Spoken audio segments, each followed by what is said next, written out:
were some of the positive strengths that they actually brought and influenced American culture? Organized and loyal. Hardworking. Yes. Hardworking, very hardworking, and some of their organization along with in government as well. They were very intelligent. Like knowledge. Yes, literacy and schooling and education were very important to them.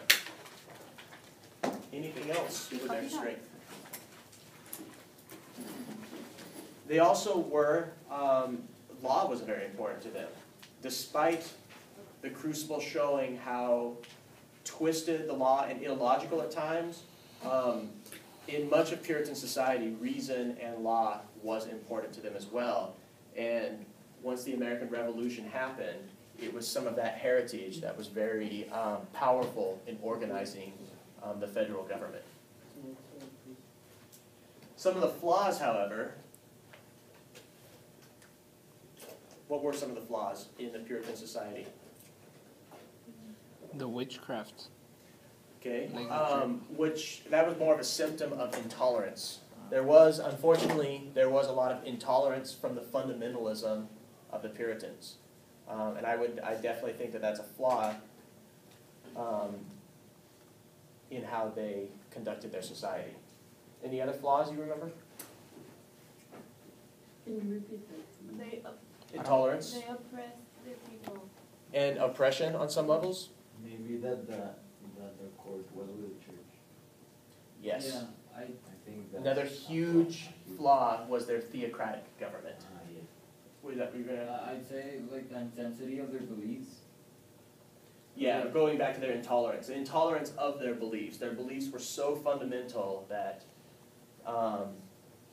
they were not often open to other ideas. They were not open to other people. And that was definitely a problem. The Puritans basically went to recreate an experiment. Throughout most of the medieval age in Europe, as well as in most of the Islamic world in the medieval age, most governments were pretty much theocracies. Whether it be Islamic government or whether it be Christian government, the Christian Catholic Church had their own courts, their own officials, their own laws that most all men and women were subjected to. That ended with both the Renaissance and the Reformation, where the church started to lose power because there were some basic fundamental flaws in having theocratic governments that most humans have found.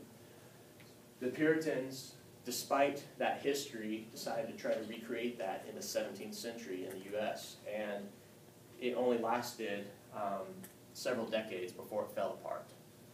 The problem with theocratic government is not everybody is always going to believe your particular brand of religion, especially when you have a very strict interpretation.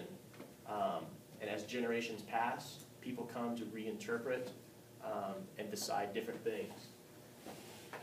With the Puritans, having come over in the 1620s, by the time the Salem hysteria happened in the 1690s, the Puritans were starting to move away from that theocratic government.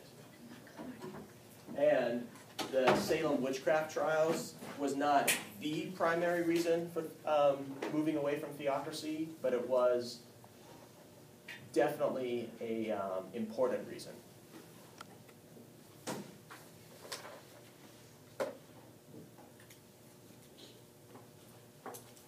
Along with theocracy, the Puritans tried to create a theocratic society that was somewhat classless, where despite owning more land or despite being a farmer, everybody should have a voice. In some ways, they were very democratic at the beginning, at least for the men in the society of a certain age. However, human nature does create class differences, as we see. By the time the Crucible comes around, men like the Putnams, through either skill or luck or just situation, ended up having more land, more money, and therefore they decided they should have more power. Men like the Proctors and the Coreys, who thought that they should have more of an equal democratic society, found themselves somewhat on the losing end. because human nature, for better or for worse, often goes into the have and the have-nots.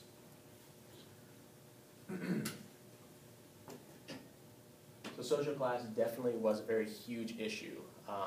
By the 1690s, it was not an equitable society anymore. You had an upper class, you had a middle class, and you had a low class. In 70 years, that changed from everybody being one class in society. And as I said, sometimes it was skill, sometimes it was luck.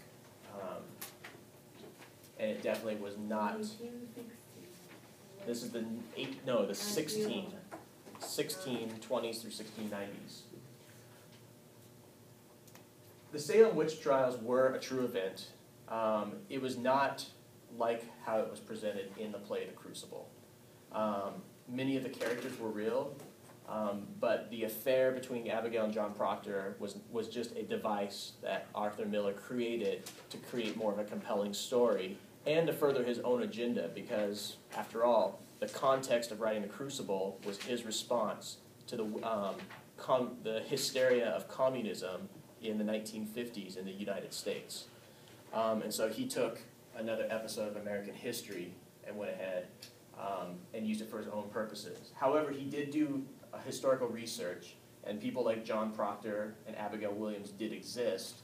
However, it was a little bit different.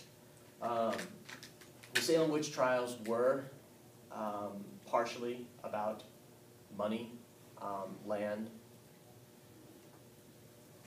and the Putnams were definitely a very large family who were very much a part of probably manipulating the hysteria for their own gain and benefit, and it did work. 29 people ultimately in Salem were condemned for witchcraft, and 19 were executed, including John Proctor, who was actually a much older man in his 40s, and as far as we know, never had any type of an affair, although he did have a very young wife at the time. As far as the Salem witch trials go, Salem itself was one of the most fundamental of all the towns in Massachusetts colony at that time. They banned dancing, they banned music, they banned children's toys, including dolls, because they thought all of this was very frivolous. They were probably the last of the very strict interpretation of Puritanism in the 1690s. And some people theorize that the hysteria may have resulted just in the oppression that was in this particular community, and it spread to some of the other fairly conservative communities. More liberal communities that were more open did not see any of this hysteria.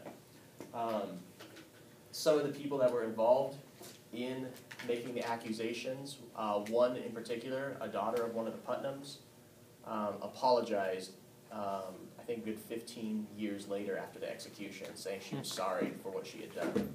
But that was really the only ever public confession for that. And so theocratic government after the Salem witch trials and as the 1700s rolled around definitely dissipated, and a more democratic style of government in the colonies happened, which leads me into the Enlightenment. The American colonies were kind of, they were very rural, they were very backwoods. Europe was the cosmopolitan place where exciting things were happening, and the American colonies were just kind of this outpost of, it was a cultural wasteland. Smart people in the 1700s, Americans though, wanted to try to change that, but they often had to go to Europe, at least, and spend some time there in order to make that happen. I'm sure you've studied the Industrial Revolution, correct? Yes. All right. The Industrial Revolution definitely really started gaining steam in the 1700s, in the 18th century. Science also, thanks in part to the result of the Reformation and the end of theocratic government, science started flowering and becoming more important. And the 1700s was often known as the Age of Reason. It started very slowly, oftentimes with a lot of the upper classes, but by the end of the 1700s was spreading into the middle and the lower classes, these ideas that reason is important, The idea that kings are all important and divinely elected in Europe ended. And you started seeing revolutions happening by the end of the 1700s. The French Revolution and the American Revolution in particular. The American Revolution was often, at least as far as what was happening in American colonies, was the height of the Enlightenment. Many of the men who wrote, such as Patrick Henry that we read several weeks ago, his "Give Me Liberty" or "Give Me Death" speech, they were very well educated. They were often deists in that they didn't believe in a traditional Christian religion, but they often saw in some ways, a more modern conception of God with what many people believe today. And some of them were even somewhat secular, although they didn't really profess any atheist or agnostic beliefs, because it still wasn't okay to be able to publicly say that you're secular or atheist at the time. But deism was kind of the bridge up into that world. The American Revolution also, the documents that happened after the American Revolution realized, looking back at the past of both Europe and of Puritan New England, realized